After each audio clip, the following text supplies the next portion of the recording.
Ang kwentong ito ay hango sa totoong buhay. Mula ito sa isa nating kabayan na itago na lang natin sa pangalang Francis. Walang eksaktong taon, probinsya ng Samar. Ano? Wala na bang lalaban? Hanggang dyan na lang ba kayo? Puy! Mga walang pinatbat! Wika ni Pido. Mukhang wala nang lalaban, Kuya Pido. Tara, umalis na tayo dito. Wika ng batang si Francis. O ano, masaya ka na? Oo naman, Kuya Pido. Binugbog mo silang lahat eh. Buti nga yan sa inyo. Mga mayayabang kasi kayo. Ay, aray ko. Para saan yun, Kuya Pido? Bagay lang sa'yo yung kutos na yan. Masyado kang mayabang eh. Hindi mo naman kayang lumaban mag-isa. Eh kasi naman, sila yung nauna eh. Wala naman akong ginagawa. Pinagdidiskitan nila ako.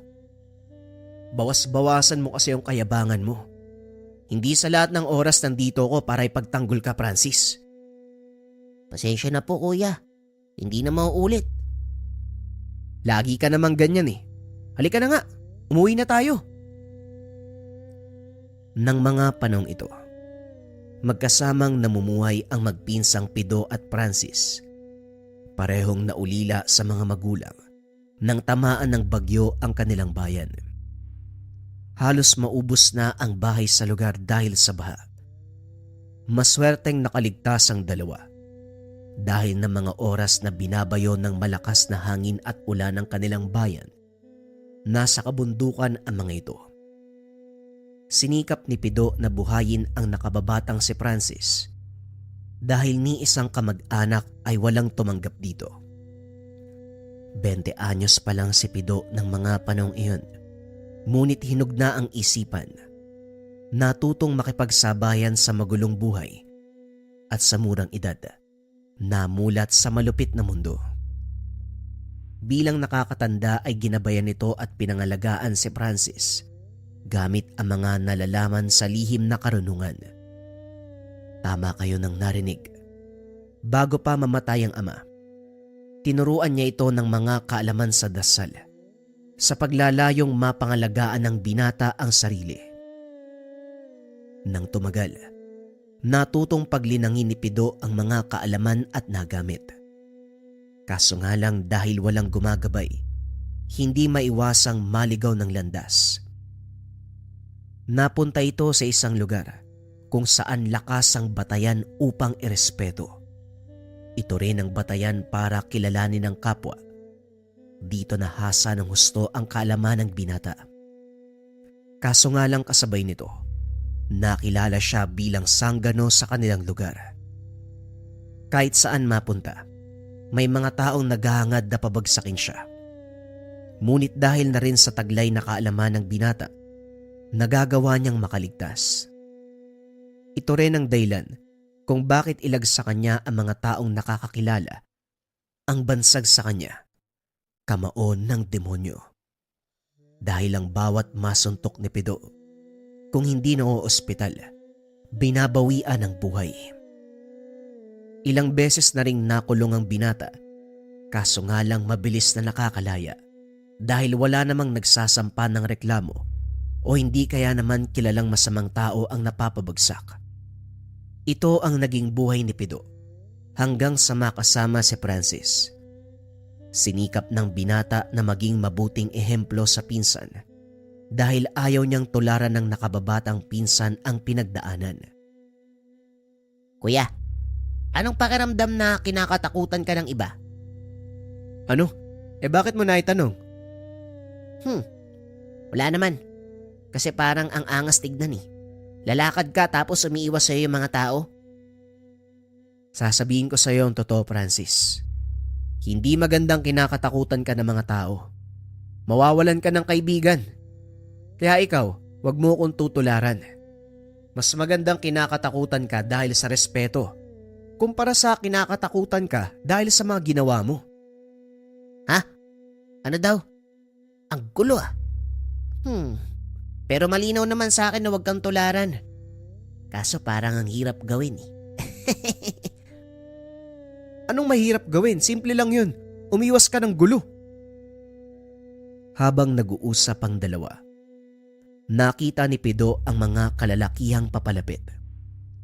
Pinaalis nito ang pinsan dahil ayaw niyang marinig ang pag-uusapan. Francis, ang mabuti pa. Mauna kang umuwi. Kakusapin ko lang yung mga taong to. Kilala mo ba yung mga taong yan, kuya? Oo.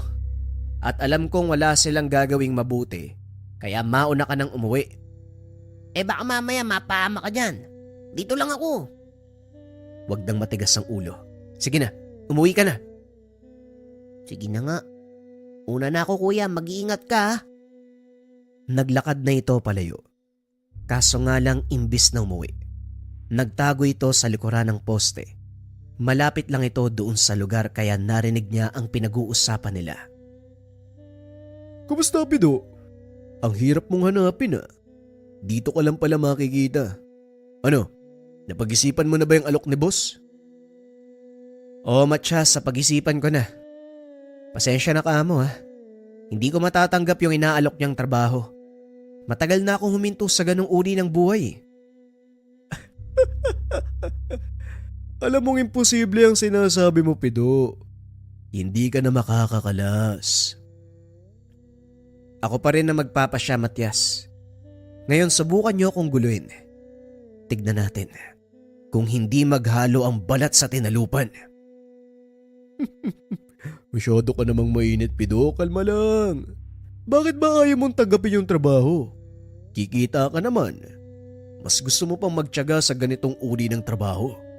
Pagod ka, oh. Nangangamoy araw. Pero kakarampot ang kinikita.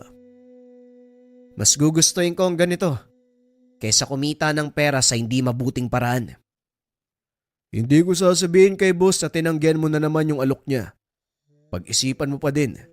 Sayang ang kikitain mo, Pido. Hindi na sumagot si Pido. Matapos ang pag-uusap ay dali-daling umalis si Francis. Ngunit lingid sa kalaman, nakita siya ng pinsan. Pagdating ni Pido sa tahanan, nakita nito na tulog si Francis kaya hinayaan na lamang. Naupo ang binata sa atangan ng bahay habang humihigop ng mainit na kape. Nang dumating ang kapitan ng baryo na si Mang Alfon. Magandang gabi, Pido. Maaari ba kitang makausap sandali? Teka, nasaan ang pinsan mo? Wika ni Mang Alfon. Kayo pala, Mang Alfon. Gusto niyo po ba ng kape? Aba sige, medyo mahaba ang pag-uusapan natin eh. Sandali lang ho. Kukuha pa ako ng isang tasa. Tumayo ang binata at pumunta sa kusina. Ilang sandali pa ay bumalik ito. Bit-bit ang isang tasa ng kape. Ano po bang tatalakayin natin? Alam mo na ang tungkol sa mga nangyayari sa atin, hindi ba? Talamak na ang masasamang loob at bilang kapitan ng baryo, nahihirapan kaming bigyan ng solusyon. Kakailanganin ko ang tulong mo. Kung papayag ka, gagawin kitang isa sa mga tanod. Tanod? Hindi naman kaya magalit sa akin ng mga tao. Ang alam nila sanggano ko eh. Kaya nga ikaw ang nilapitan ko dahil kilala kita eh. Alam kong gusto mong magbago ang tingin ng mga tao at ito na ang pagkakataon mo. Papayag ka ba? Total, wala naman akong gagawin pagkatapos ng trabaho. Sige ho. Wala namang mawawala kung susubukan, di ba? Mahusay. O sige, bukas ng umaga, aantayin kita sa bahay ha. Tamang-tama. May pagpupulong ang mga tanod at kagawad. Ipapakilala kita bilang bago nilang kasapi. Sige po, Mang Alfon.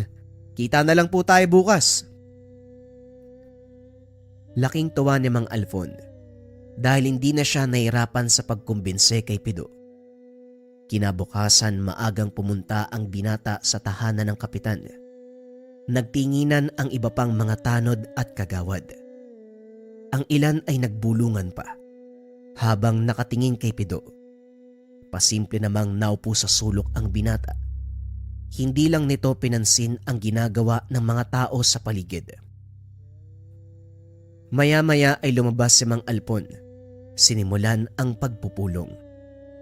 Ipinakilala nito sa mga tao si Pido bilang isa sa mga tanod. Marami ang umalma dahil alam nila ang ugali ng binata. Kaso nga lang wala silang magagawa dahil ito ang gusto ng kapitan. Mukhang marami ang may ayaw sa akin, Mang Alpon ha. Baka hindi kami magkasundo ng mga yan. Magkagulo pa. Huwag kang mag-alala dahil hindi naman sila masusunod. Sa ayaw at sa gusto ng mga taong yon, isa ka na sa mga tanod. Sige na, magpahinga ka na muna. Mamayang gabi magsisimula ka na. Sige po Manong, uwi na po muna ako ha. Kailangan ko pang ihatid si Francis sa eskwela eh. Pagsapit ng gabi, nagsimula sa bagong trabaho ang binata. Alam niya, hindi gusto na mga kasama ang presensya. Kaya naman nanatili itong mag-isa sa likod ng grupo habang nagpapatrolya. Naglalakad ang mga ito sa lansangan nang madaanan nila ang pangkat ng kalalakihang nag-iinuman. Sinita ito ng isa sa mga tanod. Ngunit sa halip na sumunod, nagalit pa ang mga ito. Tinignan lang ni Pido kung ano ang gagawin ng mga kasama. Natawa ang mga binata dahil nagtago ang mga ito sa likod niya. Oh, anong problema nyo? Bakit nagtatago kayo? Ikaw ang bago. Kaya ipakita mo sa amin na karapat-dapat ka maging tanod. Ano yun? Basta ka nalang tatanggapin? Palusot, ang sabihin mo mga duwag kayo. Sige na, ako nang bahala. Mga kasama, ipinagbabawal kasi yung pag-inom sa labas sa ganitong oras. Baka pwedeng sa loob nyo na ituloy. Iba ang tabas ng dila ng kasama mo kanina. Ang gusto niya, tigilan namin ang inuman. Ganun po ba? Nako, pasensya na po kayo ha. Mali lang siguro yung pagkakasabi sa inyo. Pero baka pwedeng sa loob nyo na lang ituloy. Paano kung ayaw namin? May magagawa ka ba? Dario naman, parang hindi mo naman ako kilala eh. Sige na, huwag nang pasaway. Kilala kita, pero hindi ibig sabihin mapapasunod mo na kami. Umuwi na kayo dahil walang makikinig sa mga kasama mong tanod kahit kasama niyo pa si Kapitan. O mga kasama, narinig niyo yung sinabi ni Dario. Hindi sila natatakot sa atin. Paano ba yan? Nagbulungan ang mga kalalakian. Samantalang ang mga tanod naman ay walang imik. Dumampot ng bote si Dario. Pinalo kay Pido. Nasalo ito ng binata. Nabasag sa kanyang kamao. Nanlaki ang mga mata ni Dario dahil wala man lang dugo na lumabas sa kanyang kamay. Paanong nangyari to? Hindi ka man lang nasugatan. Alam mo naman siguro kung bakit ilag sa akin ng ibang mga kababaryo. Bakit sinubukan mo pa din? Pasensya ka na, Pido. Hindi ko na ulitin. Yan ba gusto mong marinig? Huwag mo kong itulad sa iba nating kababaryo. Hindi ako natatakot sa'yo. Wika ni Dario. Sabay unday ng saksak sa tagiliran ni Pido. Sinalo ito ng binata. Pinilipit ang kamay ni Dario. Binalaan na kita. Kinausap ng maayos, pero hindi ka nakinig. Kaya pasensya na lang tayo. Sa kabila ng laki ng katawan ni Dario, nagawa itong pabagsakin ni Pido sa pamamagitan lamang ng isang suntok. Nagsipagsugod naman ang ilan sa mga kasama nito. Kaso nga lang wala ding nagawa dahil pinatulog lang sila ng binata. Sige na, iligpit nyo na yung mga yan. Dalhin sa tanggapan ni Kapitan. Patulugin sa kulungan ng isang gabi. Ama, akala mo kung sino ka makapag-utos Bakit may angal ka? Huwag mo kong ginagalit ha. Baka matulad ka sa kanila. Hindi, nagbibiro lang, Pido. O ito na, dadamputin ko na nga Dinala ng mga tanod ang grupo ni Dario sa opisina ni Mang Alpon at kinulong. Pagdating ni Pido, pinasalamatan niya ito at binati. Unang araw mo pa lang bilang tanod, gumawa ka na ng ingay. At talagang pangkat pa ni Dario ang tinalo mo. Makulit ho kasi Manong Binalaan ko na, kaso ayaw makinig kaya ayan. Ayos lang yan. Mabuti nga at naturuan mo sila ng leksyon. Sige na, tapos na ang pagpapatrolya nyo ngayong gabi. Meron na bang ilang tanod na nakatalaga para magbantay hanggang umaga? Magpahinga ka na. Pag-uusap ng dalawa. Nang mga sumunod na gabi, napansin ng mga tanod na halos wala nang nag-iinuman sa gilid ng daan. Kung meron man, kagad nang nakikinig kapag pinagsabihan. Nagtanim ng takot sa mga ito ang ginawa ni Pido. At yon ang simula ng kapayapaan sa kanilang baryo. Ngunit sadyang hindi nilulubayan ng gulo si Pido. Habang naglalakad pauwi, muli na naman itong hinarang ni Matias. Himala, naka-uniforme ka ng tanod. Anong pumasok sa isip mo? Tinanggap mo ang trabahong yan. Mas malaki pa ang sahod mo sa pagkakargador kesa dyan Wala ka ng pakialam dun. Kahit maliit ang sahod, marangal ang trabaho. Bakit ka ba nandito? Anong kailangan mo? Gaya ng dati. Kaso sa pagkakataong ito, hindi ka na maaaring tumanggi. Hawak namin ang pinsan mong si Francis. Alam mo bang, idolo ka ng batang yun. Umaasa siyang darating ka para iligtas siya. Huwag mo kong niloloko, Matias. Paano mong nakilala ang pinsan ko? Hindi ako nakikipaglokohan sa'yo, Pido. Eto, kaninong payong to? Nanlaki ang mga mata ni Pido nang makita ang panyo ng pinsan. Anong ginawa mo kay Francis? Saan mo siya dinala? Huwag kang mag-alala. Nasa ligtas na lugar ang pinsan mo. Pero makukuha mo lang siya kapag sinunod mo ang gusto ni boss. Kung tatanggi ka na naman gaya ng dati, alam mo na mangyayari sa'yo. Walang yaka talaga. Kaya nga marami akong pera Ano, tatanggi ka ba? O tatanggapin mo ang trabaho? Anong ipapagawa ng amo mo? Yan ang gusto ko sa'yo, Pido. Huwag kang mag-alala dahil pagkatapos ito, makukuha mo ang pinsan mo at bibigyan ka pa ni boss ng pera bilang bayad. Ano nga ang gagawin ko? Kalma lang. Yan ka na naman Masyadong mainit ang ulo. Simple lang. Ang gusto ni boss, pasukin mo ang pasugalan sa kabilang bayan. Anong gagawin ko doon? Gabi-gabi, nagdadaos ng pasabong ang may-ari. Pero hindi manok ang pinaglalaban nila kung hindi tao. Ang gusto ni boss, pabagsakin mo yung pinagmamalaki nilang pambato. Yun lang pala Walang problema.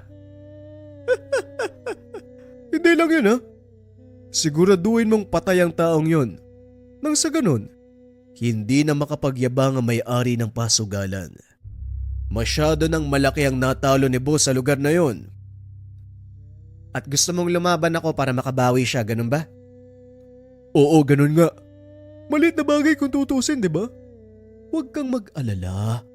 Tumutupad sa usapan si boss. Hindi ka lugi dito, bata. Walang nagawa si Pido, kundi pumayag sa gustong mangyari ni Matias. Nakataya ang buhay ng pinsang si Francis. Kinabukasan, gaya ng napag-usapan, pinasok nito ang pasugalan sa kabilang bayan. Napakaraming tao ang nagpupunta upang pumusta sa nagaganap na pasabong. Kilala si Pido sa ganung mga lugar, kaya minabuti niyang takpan ang muka para hindi mamukaan ng may-ari. Alam ni Matias ang gagawin ni Pido, kaya naman madali niya itong nakilala.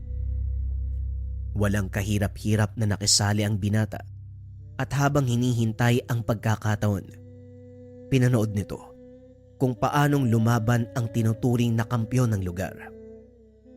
Maraming mandirigma ang napabagsak. Aminado si Pido na may kalakihan nga ang makakalaban. Halos doble ang tangkad nito kung ihahambing sa kanya. Ngunit buo ang loob ni Pido, determinadong manalo.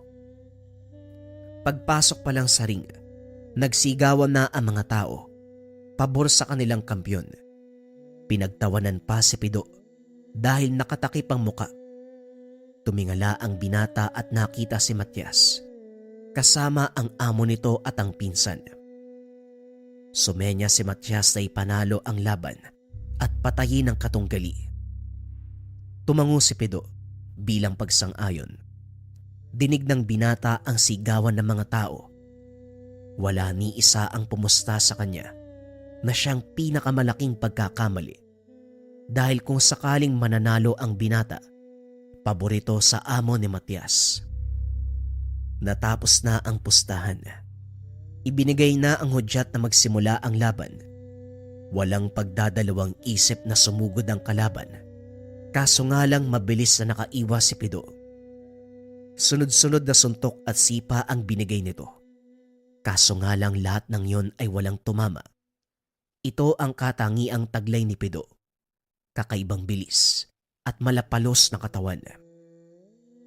Sa kalagitnaan ng laban, sinadya nitong magpatama para masukat ang lakas ng kalaban.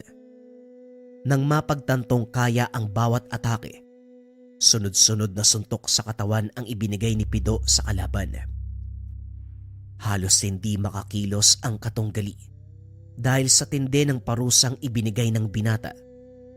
Sinadya din ni Pido na kontrolin ang bitaw ng suntok para tumagal ang laban.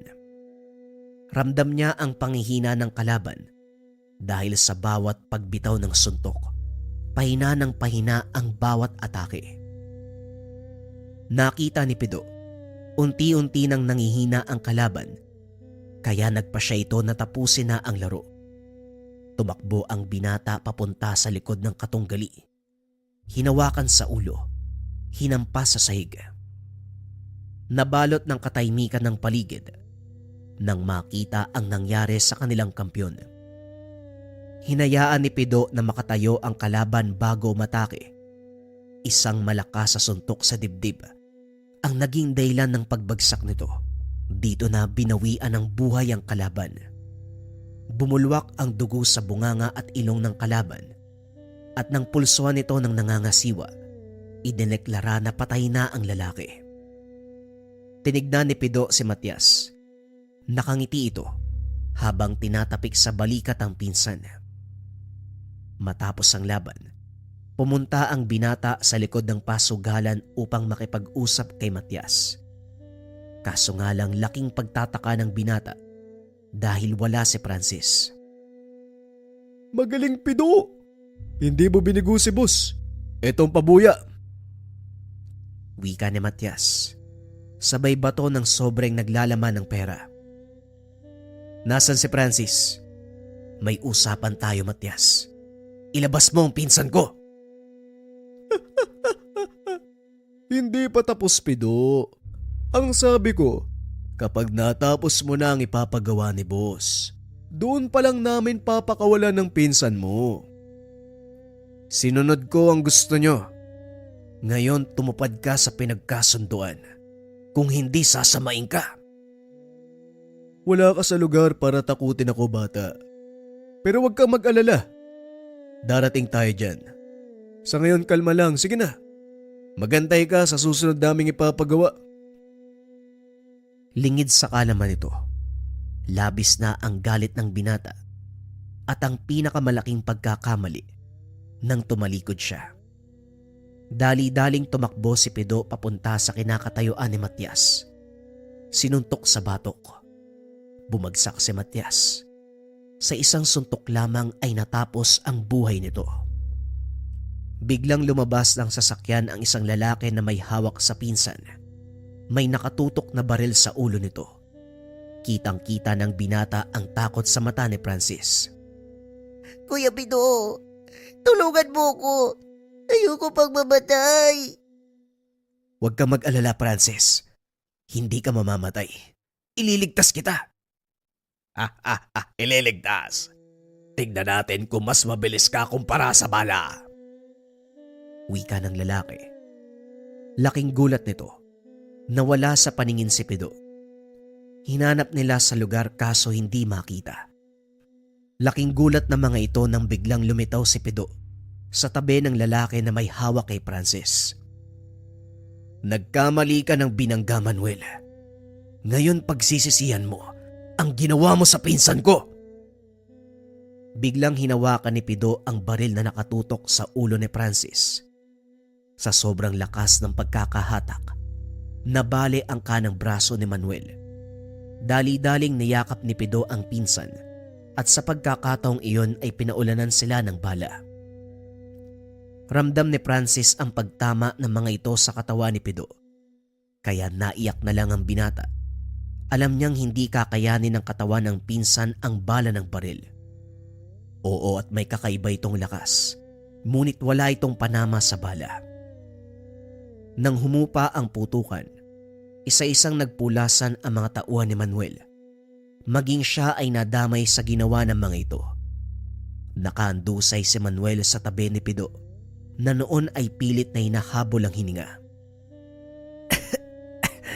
Francis, ayos ka lang ba? May tama ka ba? Huwag mo kong isipin, kuya. Tignan mo yung sarili mo. Halika na, dadaling kita sa ospital. Hindi na ako aabot, Francis. Pero masaya ako dahil ayos ka lang.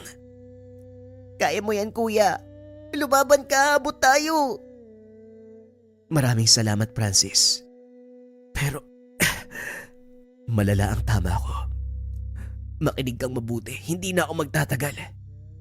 Pasensya na kung hindi na kita masasamahan sa pagtatapos mo. Pagbutihin mo ang pag-aaral, Francis. Yun lang ang tanging yaman na hindi makukuha sa'yo. Huwag ka naman ganyan, kuya. Tumayo ka. Alam ko malakas ka eh. Mabubuhay ka pa eh. Hindi na, Francis. Hindi na ako magtatagal. Masaya ako at nagawa kitang iligtas. Palagi mong tatandaan ang mga sinabi ko. Maging mabuti kang tao. Huwag mong tularan ang mga ginawa ko. Mabuhay kang marangal. Matapos magsalita ay ngumiti si Pido. Ibinigay ang sobrang may lamang pera sa pinsan. Sabay haplos sa mukha nito. Matapos ay nalagutan ng hininga ang binata. Humagulgol si Francis habang yakap ang walang buhay na katawan ni Pido. Dumating na ang kapulisan. Kinuha ang bangkay ng binata. Hanggang sa huling sandali, hindi iniwan ni Francis ang pinsan. Ilang araw ang nakalipas, nagpasya si Francis. Ipasunog ang bangkay ni Pido para madala niya ito kahit saan magpunta. Ginawang inspirasyon ng binata ang buhay ng pinsan hanggang sa makapagtapos ng kolehiyo sa kursong pagpupulis. Sa paglipas ng maraming taon, naging mahusay na alagad ng batas ang binata. Tiningala hindi dahil sa taglay na katapangan, kundi dahil sa ipinakitang respeto sa kapwa. Gaya ng itinuro sa kanya ni Pido, namuhay ng marangal si Francis gamit ang lahat ng natutunan upang maging mabuting tao.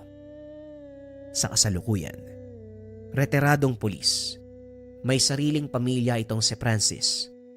Ngunit hindi pa rin nawawala ang lahat ng naituro sa kanya na siyang ipinasa sa mga anak at apo.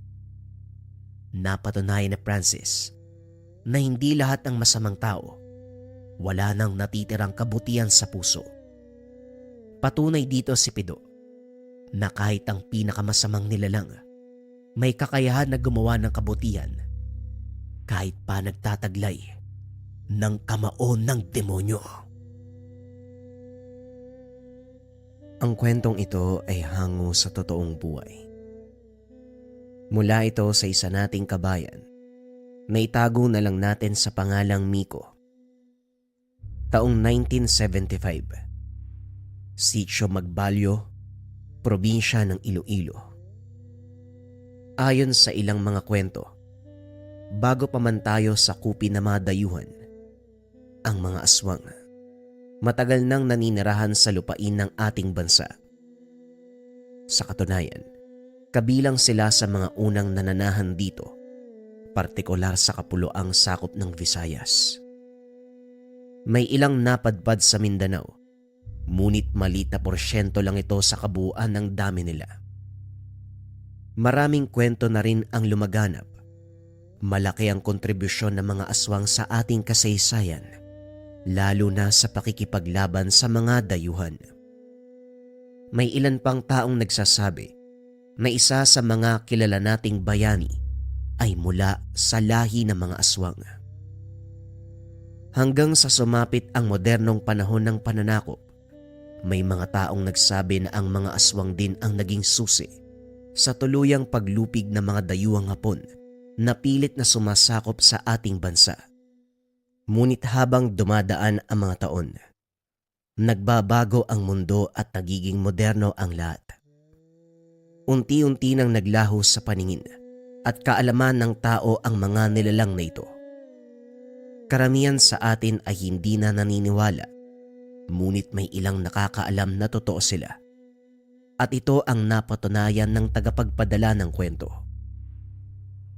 Nang mga panong iyon, kakapasa pa lang ni Miko sa pagsusulit para maging guro. Maswerteng natanggap kagad ito sa pinapasukang paaralan. Kaso nga lang, kinakailangan niyang mailipat sa isang sityo dahil sa kakulangan ng guro sa lugar. Hindi nag-atubili ang binatang tanggapin ng trabaho. Dahil na din sa pangarap nitong makatulong sa mga bata na matutong magbasa at magsulat. Simula pagkabata, pangarap na ni Miko ang maging guro. Siya ang nagtuturo sa mga kapatid at nakababatang pinsan, lalo na sa tuwing nalalapit ang mga pagsusulit. Sadyang matalino, matyaga itong si Miko.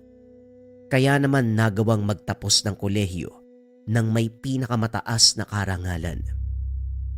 Bagaman mula sa mahirap na pamilya, hindi naging hadlang sa binata ang kakapusan sa pera. Gumawa ito ng paraan para maigapang ang sarili sa pag-aaral. Magsasaka ang ama at ang ina ay namamasukan bilang kasambahay. Labis na ligaya ang naramdaman na makapagtapos at makapasa sa pagsusulit ang panganay na anak.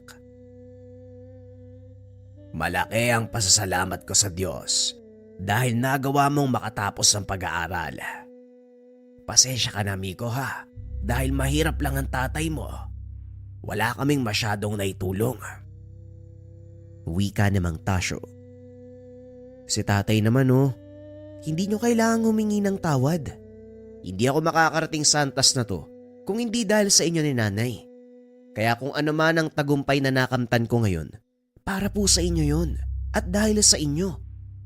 Simula pa lang to, tay. Huwag kayo mag-alala. Unti-unti kong ibabangon ang buhay natin. Hindi mo naman kailangan gawin yun, anak. May sarili kang buhay. At habang kaya mo maging masaya ka, lalo na ngayon may sarili ng trabaho, hindi namin pipigilan ang kaligayahan mo. Wika ni Aling Marta. Darating din po tayo dyan, Nay, pero sa ngayon, ang pinakauna kong gagawin, may pagpatayo ko kayo ng bahay ni tatay. O hindi kaya naman kung ayaw nyo, ipapaayos ko na lang tong bahay natin. Ay naku, Miko, kontento na kami sa maliit na bahay. Huwag kang mag-abala. Sa palagay ko, hindi na kami magtatagal ng nanay mo Yun na nga, tay. Konting panahon na lang ang natitira sa inyo. Kaya gusto kong maranasan nyo ni nanay ang karangyaan. Samantalang ako, mahaba pa yung ilalagi ko sa mundo. Mararanasan ko din ang lahat ng yan pagdating ng panahon. Sa ngayon, kayo po muna. Salamat, anak ko siya. Ayusin mo na yung mga gamit mo. Maga ka pang aalis bukas, matulog ka na. Baka tanghaliin ka ng kising. Wala pa namang masakyan papunta sa... saan nga ba yon? Sa sitio Magbalyo, Nay. Huwag kang mag-alala. Maaga akong nagigising, Nay. Kayo din po magpahinga na. Kinabukasan, maagang hinatid ni Mang Tasyo ang anak sa terminal ng bus. 2 oras ang biyahe bago makarating sa bayang sumasakop sa sitio Magbalyo. Kalahating oras naman ang biyahe, sakay ng habal-habal bago marating ang mismong lugar. Hindi makapaniwala si Nico na ganun kalayo ang sityo sa mismong bayan. Halos walang mga kabayan at kung meron man, magkakalayo ang mga ito. Ang susunod mong kapitbahay, mahigit 500 metro ang layo. Paano kaya sila nabubuhay sa ganitong lugar? Tanong ni Nico sa sarili. Nang makarating sa sityo, sinalubong siya ng isang binata. Ikaw ba si Sir Miko? Magandang umaga, ako nga. Ikaw ba yung... Halika, sumunod ka sa akin. Hindi na natapos ni Nico ang sasabihin dahil pinutol ito ng binatang sumalubong. Pansin din ito na may pagka-arogante kung magsalita ang binata. Minabuti niyang manahimik at baka mapikon siya sa ugali ng kasama. Nandito na tayo, diyan ka lang ha. Tatawagin ko si Lolo. Magpapasalamat pa sana si Nico, kaso nga lang bigla itong tumalikod. Aba, talaga namang Magandang umaga sa'yo, iho. Aba, ikaw pala ang pinadalang guro mula sa syudad. Salamat naman at nakarating ka ng ligtas. Ako nga pala si Mang Tadeo, ang kapitan ng sityong ito. Yan naman ang apo kong si Mando, isa sa magiging mag-aaral mo. Wika ni Mang Tadeo. Magandang umaga din po, Kapitan. Ang pangalan ko po ay Miko. Ikinagagalak ko po kayo makilala. Pero teka, ilang taon na po ba si Mando? Saka nasa anong taon na po siya? Bakit mo ba tinatanong? May problema ka ba sa edad ko? 19 na ako. Anong meron? Mando, ayusin mo yung pananalita mo. Guro ang kaharap natin, baka nakakalimutan mo. Ano naman kung guro siya? At saka, sino ba nagsabing papasok ako sa paaralan? Wika ni Mando. Padabog na lumabas ng bahay.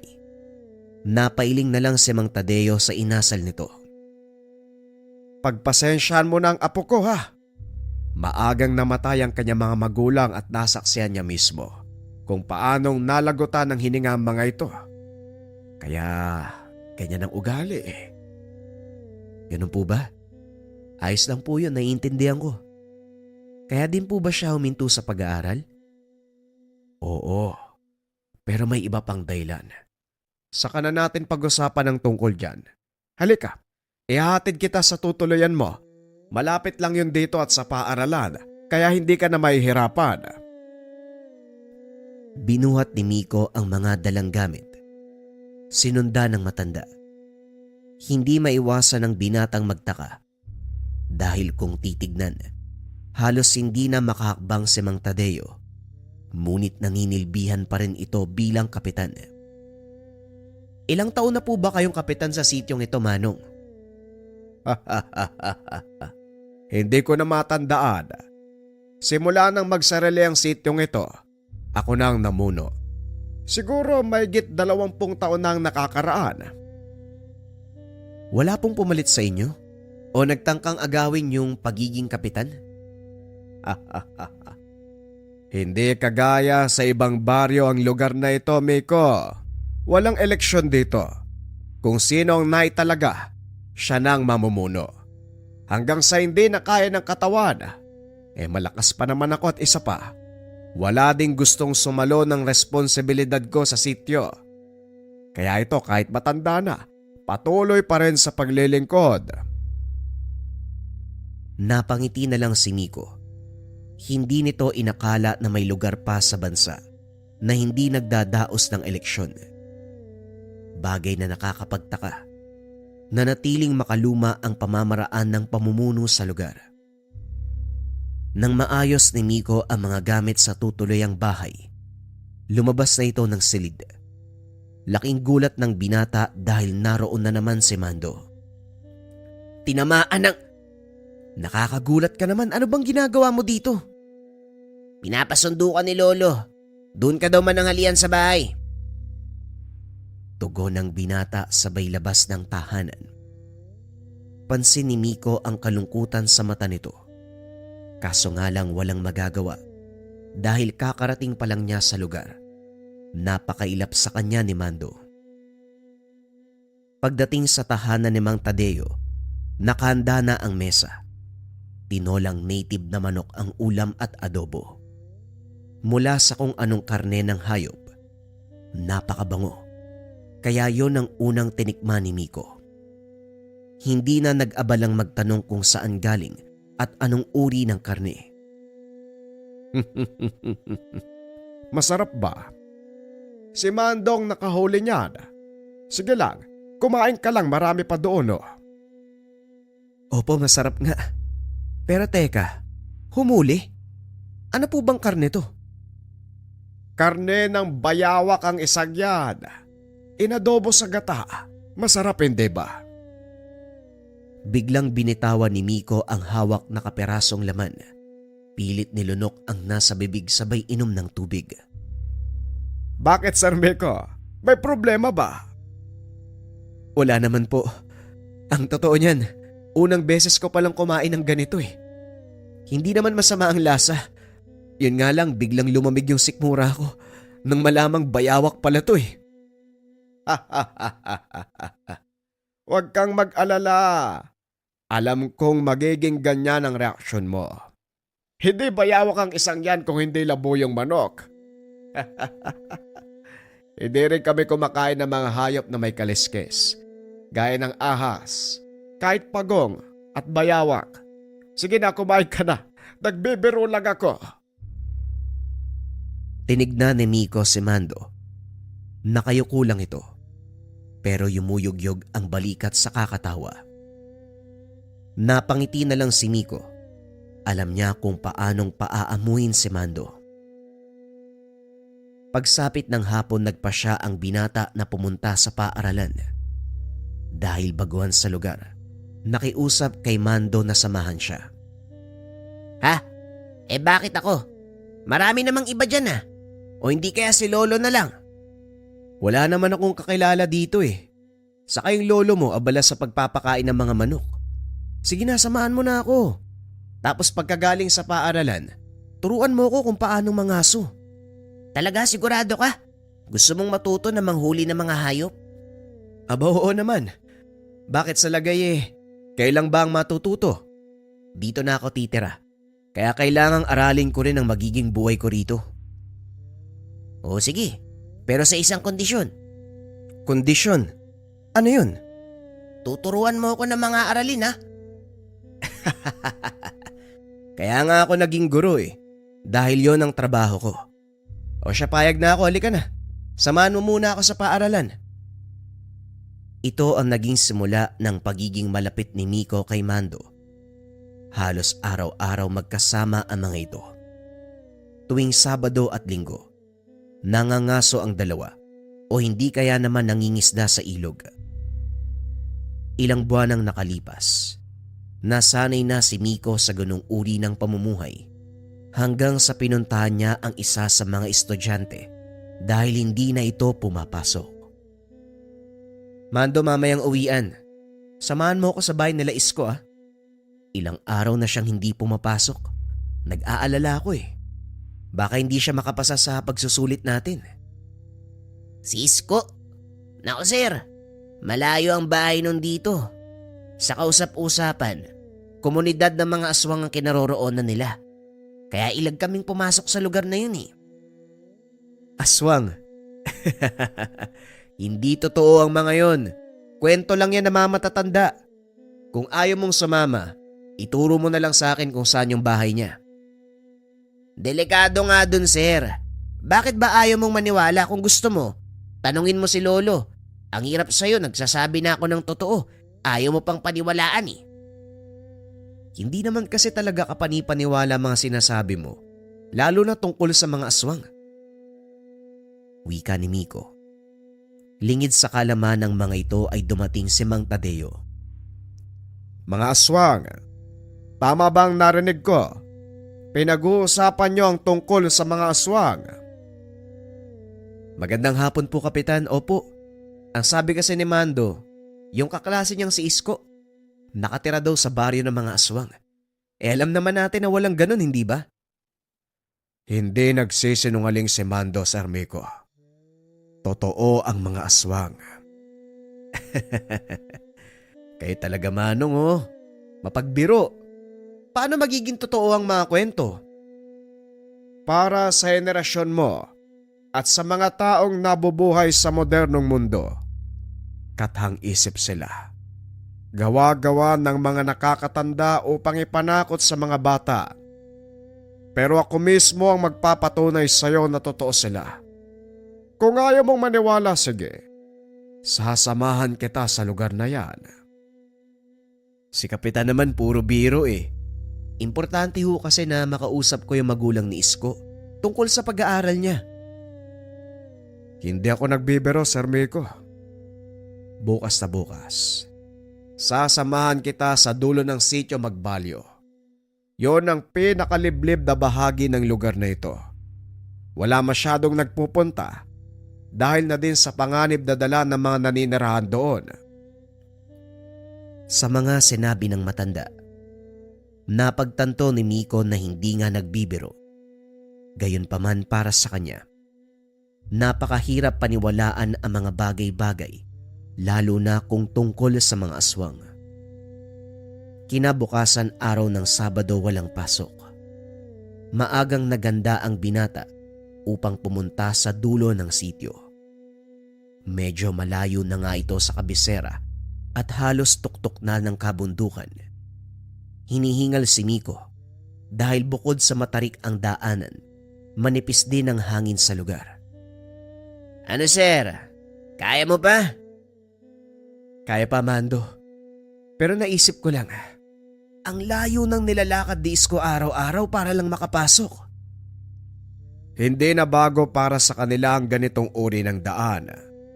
At isa pa gaya ng sinabi ko, hindi pangkaraniwan ang lakas ng mga taong naninirahan sa lugar. O mas magandang sabihin, hindi talaga sila pangkaraniwang tao.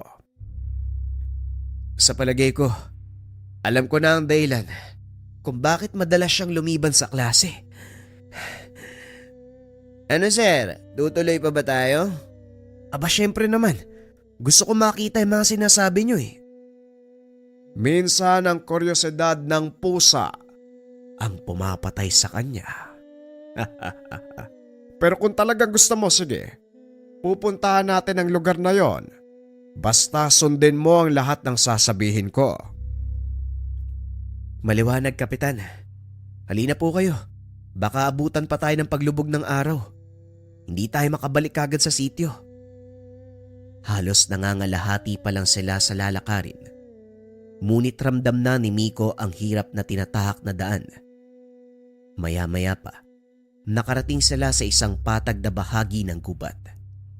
Ito na ang simula ng lugar ng mga aswang. Paglampas natin sa kakauyan, makikita na natin ang kanilang mga tahanan. Wika ni Mang Tadeo. Nagbilin kay Miko na wag hiwalay.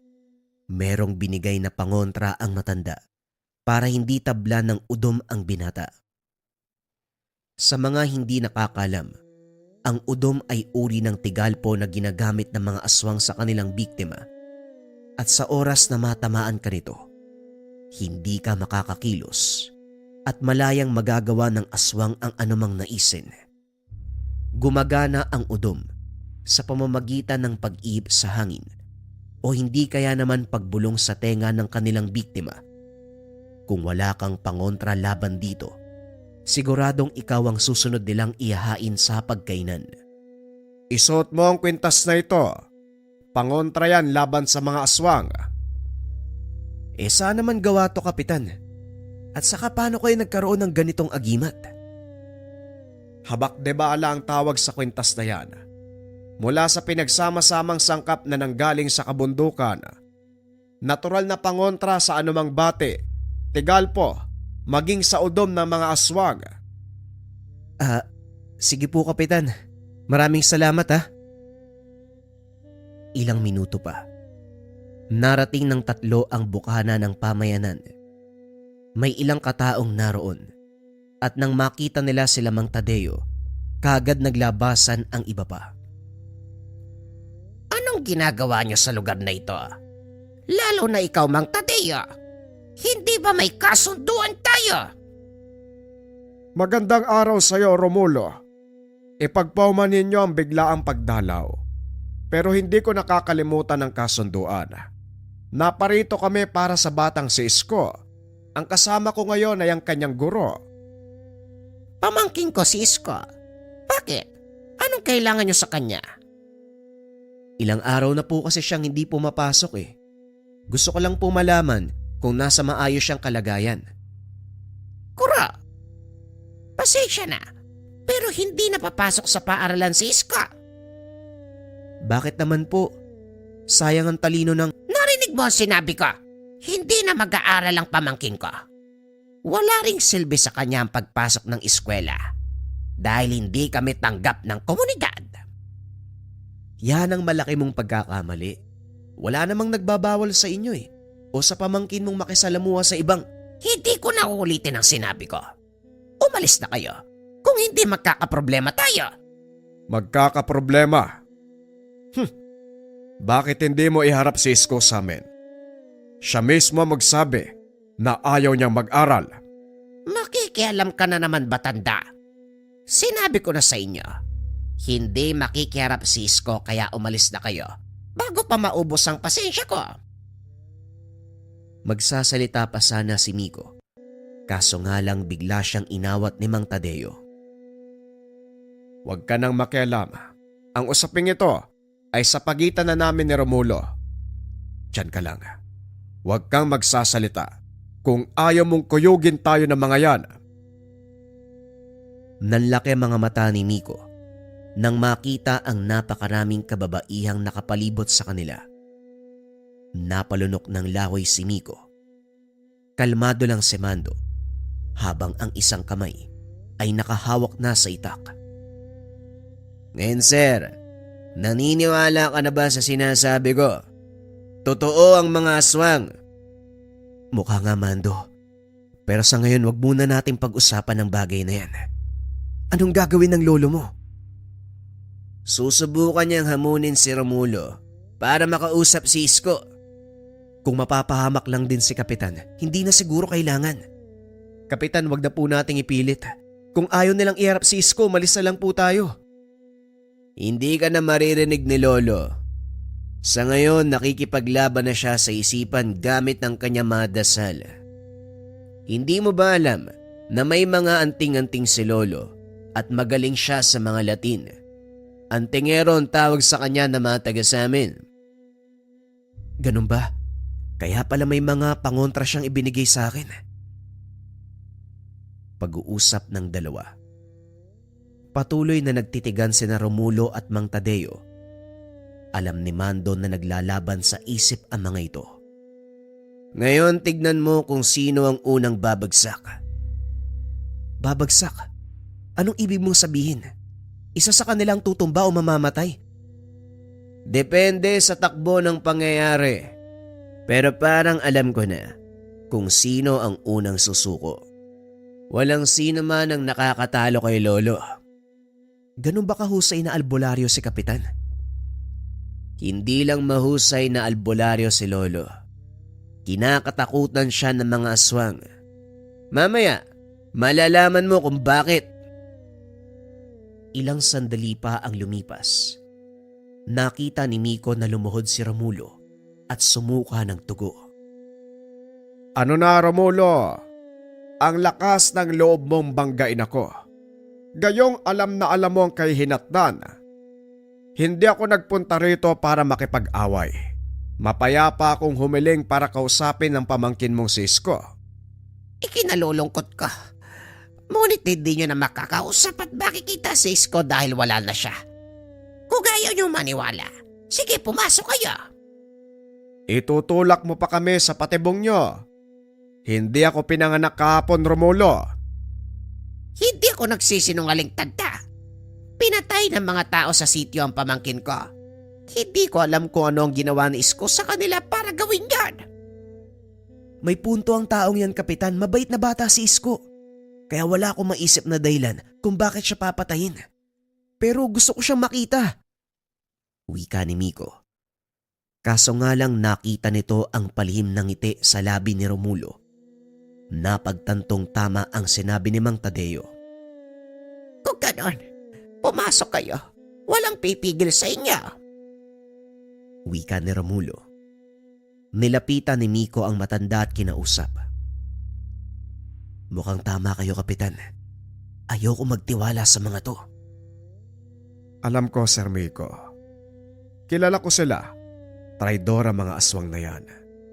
Alam kong sa oras na pumasok tayo sa baryong yan, wala nang pag-asa na makalabas ng buhay.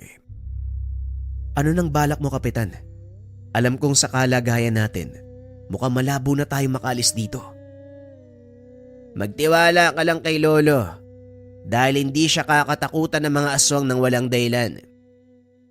Mando, huwag kayong lalayo sa tabi ko. Dahil sa oras na makahanap ng pagkakataon ng mga yan, siguradong susugod sila. Pag-uusap ng tatlo. Napansin ni Romulo na tila alam ng matanda ang binabalak nila. Kaya gumawa ito ng aksyon. Nag-aantay na kami. Ano, papasok ba kayo o hindi? Huwag mo kaming linlangin, Romulo. Nasaan si Isko? Hindi ka talaga maiisahan. Pero sa tingin mo, makakaligtas ka pa. Malaking pagkakataon ito para sa amin. Dahil sa wakas, may pagiganti na ang mga kalahing pinatay mo. Ang tanong, kaya nyo ba akong talunin? Ano pang inaantay nyo? Bakit hindi kayo sumugod? Masyado ka pa ring mayabang. Tandaan mo, normal na tao ka lang. May limitasyon ang katawan mo at may hangganan ng lakas mo. Totoo ang sinasabi mo pero sa palagay ko, hindi ko kakailanganin ng mahabang oras at maraming lakas para ubusin kayo lahat. Sa sobrang galit ng mga aswang, sabay-sabay silang sumugod. Hinila ni Mando si Miko palayo kay Mang Tadeo nang palapit na ang mga aswang. Kinumpas ng matanda ang kamay. Huminto ang mga ito nang maramdaman ang puwersa ni Mang Tadeo. Oh, anong problema? Bakit kayo tumigil? Akala ko ba gusto nyo akong patayin? Dahan-dahang kinuyom ni Mang Tadeo ang kamao. Namilipit ang mga kamay at leeg ng mga aswang na lumapit sa kanya. Hindi makapaniwala si Miko sa mga nasasaksihan. Ni Sainagap, hindi nito maisip na totoo ang mga aswang at ang kapangyarihang taglay ng matandang kapitan. Ilang segundo lang ang nakalipas. Tila may kung anong hinagis ang matanda. Kasabay nito ang pagtalsikan ng mga nilalang na nakapaligid sa kanya. Tuluyan kayong mauubos kung magpapatuloy pa ito, Romulo. Alam mong wala kayong laban, kaya muli kong sasabihin, hayaan nyo kaming makaalis ng payapa. Kayo ang nanghimasok at nagsimula ng gulo. Gumaganti lang kami sa lahat ng ginawa mo. Sa palagay mo, kaya mo kaming ubusin. Bakit hindi natin subukan? Matapos magsalita ni Mang Tadeo ay bigla itong nawala. Nagulat si Miko dahil nang muli itong magpakita, nasa likod na ni Romulo. Hinawakan nito sa batok ang kalaban, sinubsob sa lupa. Pilit na bumabangon si Romulo, ngunit hindi maiangat ang ulo. Walang iya ka, matanda ka. Bitawan mo ko! Yan na ba ang lakas na ipinagmamalaki mo sa akin? Ikaw ang kinikilalang pinakamalakas na mga kalahi mo. Pero tignan mo kung nasaan ka ngayon. Kahiya-hiya ka. Ito ba ang pinunong pinagmamalaki niya? Napakahina! Wika ng matanda. Nagkatinginan ang mga aswang. Lalo pa nang mapagtanto na walang panama si Romulo laban kay Mang Tadeo. Ang ilan ay nagpasyang umalis, ngunit may ilang nanatili. Bitawan mo ko! Bitawan mo ako, matanda ka! Sa palagay mo ba hahayaan pa kitang mabuhay? Pasensya na, Romulo. Pero ito na ang wakas mo! Binunot ni Mang Tadeo ang itak sa tagiliran. Idinantay sa leeg ni Romulo. Umangil ang mga kasama nito. Kaso nga lang alam nila na wala nang magagawa kung pipiliin pang lumaban. Ginilit ni Mang Tadeo ang leeg ng pinunong aswang. Nagsigawan ang mga ito. At sa pagkakataong iyon nasaksiyan ni Miko kung bakit kinakatakutan ng mga aswang ang kapitan ng sitio Magpalyo. Matapos ang kaganapan, nagpa siyang umalis sa mga aswang. Alam ng mga ito, ikakamatay nila kung mananatili pa sa lugar. Halika na, umalis na tayo dito. Mukhang totoo ang sinabi ni Romulo. Wala na nga ang estudyante mo, sir. Sa kabila ng mga sinabi nito, nagpumilit si Miko na makita ang bangkay ni Isko. Pumasok ang mga ito sa abandonadong pamayanan. Nakita ang isang tahanan na may nakasinding kandila sa labas. Mukhang yan ang bahay ni Isko. Walang tao sa loob, sir. Pumasok si Miko upang makasiguro. Nakita ang kabaong na nakapwesto sa gilid ng sala. Dito napagtanto ng binata na wala na nga ang mag-aaral. Walang nakakaalam kung ano ang totoong ikinamatay. At dahil wala nang magagawa, nag-alay ng panalangin ng binata. Matapos makita ang bangkay ni Isko, bumalik na ang mga ito sa kabisera ng sitio. Kinausap ni Mang Tadeo ang binata tungkol sa mga nangyari. Ang mga nakita mo dito, Sir Miko, nagpapatunay na hindi lang tayo ang naninirahan sa mundo. Sana lang magsilbing aral sa iyo at babala. Dahil hindi natin alam, kasama lang natin ang mga taong kagaya nila.